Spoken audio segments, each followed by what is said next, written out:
Seorang simpatisan Habib Rizik meninggal dunia Selasa 10 November 2020.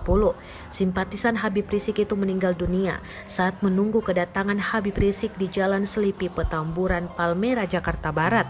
Simpatisan yang sudah berusia lanjut itu meninggal di tengah kerumunan massa. Awalnya, pria asal Bogor bernama Sotong itu ikut berada di tengah massa, namun tiba-tiba pria itu terjatuh di aspal. Sotong sempat diberi pertolongan pertama berupa tabung oksigen, namun nyawanya tidak tertolong lagi dan meninggal di tempat. Salah satu petugas medis mengatakan awalnya korban berdiri dan tiba-tiba terjatuh. Setelah diberi alat bantu pernapasan, korban sempat memiliki nafas panjang. Setelah saya cabut tiba-tiba drop dan saya kasih lama tabung oksigen, tapi gak lama meninggal, kata petugas itu Selasa 10 November 2020. Petugas polisi dan massa pun segera evakuasi jenazah Sotong. Kini jasad korban dibawa menggunakan gerobak untuk dibawa ke rumah sakit terdekat guna dilakukan otopsi.